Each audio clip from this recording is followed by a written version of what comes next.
Encounter क्या है? Encounter एक ऐसी एक्स्ट्रा जुडिशियल कार्यवाही है जो गैंगस्टर, आतंकियों या अपराधियों को जान से मारने के लिए पुलिस या आर्म फोर्स के द्वारा की जाती है।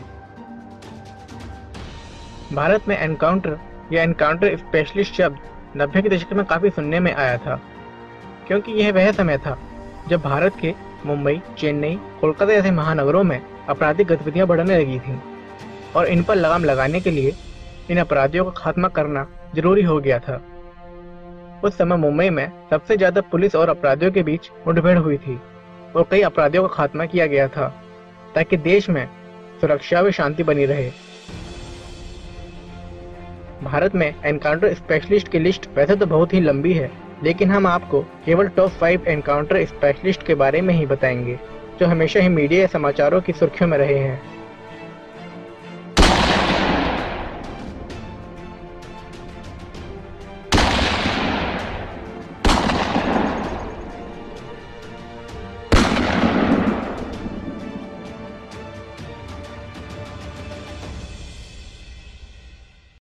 प्रदीप शर्मा।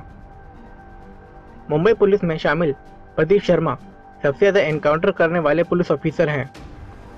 उत्तर प्रदेश के रहने वाले प्रदीप शर्मा एक खतरनाक एनकाउंटर स्पेशलिस्ट हैं। इनके नाम 112 से भी ज्यादा अपराधियों को मारने का आधिकारिक रिकॉर्ड है। लेकिन अगर रूमर्स की बात करें तो इन्होंने 300 से भी ज्यादा अपराधियों को मारा है।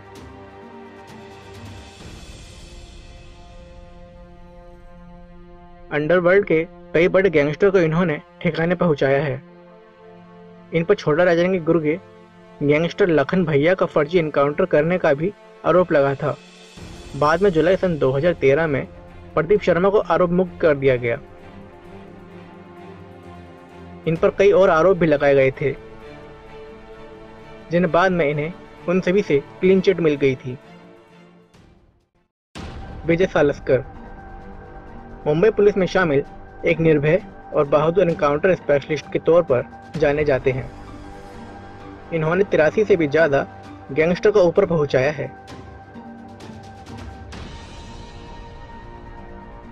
अरुण गवली गैंग ने एक समय बहुत ही उत्पात मचा रखा था।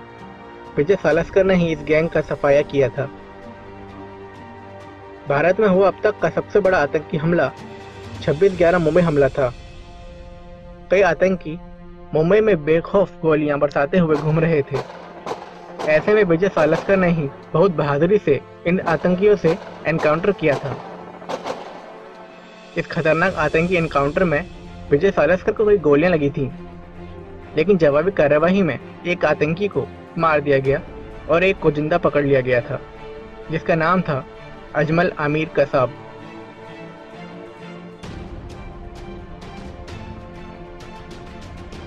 इस कार्यवाही में विजय सालस्कर को गोलियां लगने की वजह से वह शहीद हो गए।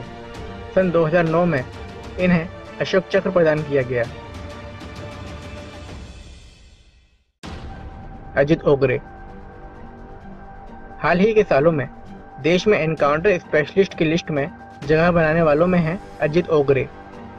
यह सन 2004 में छत्तीसगढ़ पुलिस में शामिल हुए थे। इससे पहले इनके बारे में यह भी कहा जाता है कि पुलिस में भर्ती होने से पहले यह ट्रक चलाया करते थे। अजित ओगरे अब तक 53 नक्सली आतंकियों का एनकाउंटर कर चुके हैं।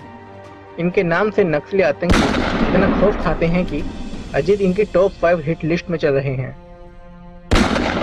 अजित को नक्सली एनकाउंटर में कई बार हाथ, पैर, कंधे में कई गोलियां भी लगी हैं, लेकिन ठीक होने के बाद वह इन आतंकियों से सामना करने के लिए फिर से तैयार हो जाते हैं। अजित खुद बताते हैं कि उन्हें अपनी AK-47 से बहुत प्यार है, इसलिए सोते वक्त भी वह इसे अपने साथ रखते हैं। दया नायक मुंबई पुलिस में शामिल दया नायक 1995 बैच के पुलिस ऑफिसर हैं।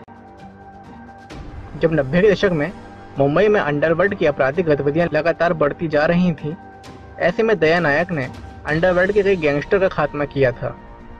इन्होंने 83 से भी ज्यादा अपराधियों को मार गिराया, 300 से भी ज्यादा गुंडे बदमाशों को गिरफ्तार कर जेल में डाल दिया था। दया नायक हमेशा अपने खतरनाक एनकाउंटर के कारण सुर्खियों में रहे हैं। इनके नाम से मुंबई में माफिया और आपराधिक छवियों के लोग कांपने लगे थे। अब तक 56 जैसी बॉलीवुड फिल्म भी इन्हीं से प्रभावित होकर बनी है, लेकिन यह कई विवादों में भी रहे हैं। इनकम से ज्यादा प्रॉपर्टी के मामले में एंटी करप्शन ब्यूरो की जांच में सन 2006 के बाद 6 साल के लिए सस्पेंड भी रहे। साल 2010 में कोर्ट ने इन्हें सभी आरोपों से मुक्त कर दिया। सन 2012 में इन्हें दोबारा पोस्टिंग मिली। छोटा राजनीतिक गैंग के कई मेंबर्स को यह मार चुके हैं। प्रफुल्ल भोसले मुंबई पुलिस में शामिल हैं। यह अपनी इन्वेस्टिगेशन स्किल के लिए काफी फेमस रहे हैं। अपराधियों में पुलिस का खौफ बनाने में प्रफुल्ल भोसले का बहुत बड़ा हाथ है। इन्हीं के कारण मुंबई पुलिस को अपराधी डेथ स्क्वाड के नाम से भी पुकारने लगे थे। इन्होंने कितने माफिया गैंगस्टर का खात्मा कर दिया है, यह ठीक बता पाना मुश्किल है, लेकिन ये खुद बताते हैं कि यह अपनी गन से 90 से भी ज्यादा क्रिमिनल्स को ऊपर पहुंचा चुके हैं। छोटा शकील और आरिफ कालिया इनके सबसे ज्यादा फेमस ऑपरेशन रहे थे। जुर्म जब बढ़ जाता है, अपराधियों के दिलो दिमाग से पुलिस और कानून का डर खत्म हो जाता है।